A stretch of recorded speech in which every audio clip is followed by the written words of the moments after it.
voilà asalaamaaleykum ñun Sen Salam TV ñu leen di nuyu di leen jaajëfal bu baax di leen ñaanal jàmm ñu ngi fi Ngoundiane beesu Modou Gningue président mouvement Teranga tey rek ci reportage bi rek ñu toog ak Ousseynou borom Mbousnakh production Ousseynou ñu ngi lay nuyu. waaw Salam TV maa ngi lay fay di nuyu waa Ngoundiane yëpp di nuyu ñi ma fi fekk yëpp vraiment di nuyu borom bés bi Modou Gningue mouvement Teranga. vraiment ñu ngi koy nuyu bu baax di la ko ziyaare bu baax a baax di ko ndokkeel ci bés bi. mën nañu xam sa teewaay fii ci bés. waaw sama teewaay mooy ñëw rek bokk ak moom bés bi ndax dafa nekk nit ku baax nit ku yëg doomu aadama vraiment moo tax fu mu xewle rek wax dëgg yàlla lu ñu mën a jàpp rek dañ koy bàyyi teewal ko ndax loolu moo ñu war quoi da koo liggéey ak ñun moo tax. nii rek am ngeen relation bu baax a baax mën nga ci delluwaat. vraiment am nañu relation bu baax wax dëgg yàlla di nit koo xamante ne vraiment nit ku baax la daal ndax baax moom mënul weesu baax waaw te vraiment li mu am nii da ko mérité ba pare da koo liggéey ci nit ñi waaw vraiment ñun ñëw na ak waa Mbousnakh yëpp ak waa Mbousnakh production yëpp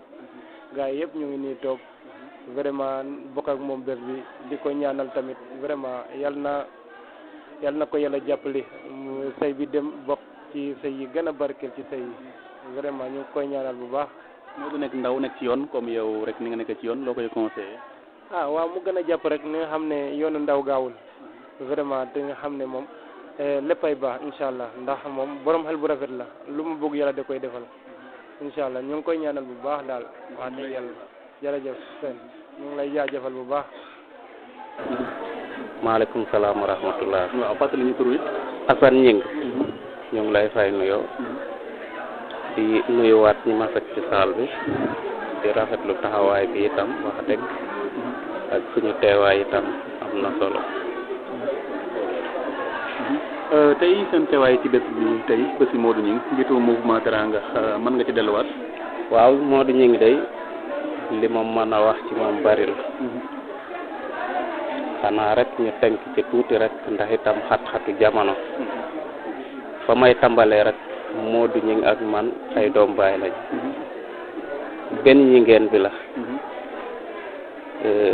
ñingeen bi nekk fii ak ñingeen bi nekk Mbousnakh benn la kon suñu demee ba yàlla dogal itam Modou Gningue ñu sëq ak moom liggéey sëq ak moom dëkk bi sëq ak moom teraanga ak mbokk ak wolare kon su demee ba xewle nu mu manti demee dinañ sol suñu dal def délégation ñëw wuy si ko parce que it mbokk la mais dafa jàpp mbokk bi jàpp ko la repi jàpp itam liggéey bi nga xamante yàlla dafa dogal itam ñu mu koy sëq ci waa tund bi waa Ngoundiane yëpp ak Mbousnakh parce que Modou Gningue ndaw la mais ndaw du mat a bàyyi xel la ndax lu tax ndaw bu mat a bàyyi xel la nit soo amee gam-gam xam li nga doon xam fi nga jóge boole ñëpp itam ku ñëw nga accueillir ko mën a def ak moom mën a wax ak moom ba li ngay wax ak moom li ngay jëflanteeg moom mu dugg ci xolam dugg ci boppam te mu nekk lu rafet kon kooku wax dëgg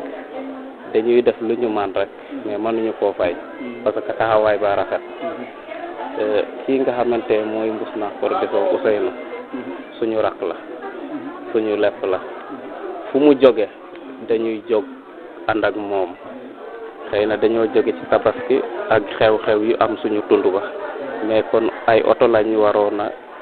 luye ñëw fii ci bésu Modou Gningue parce que Modou Gningue loo ko defar rek yelloo na ko te dañ koy xeeb lu mu mënti demee nag.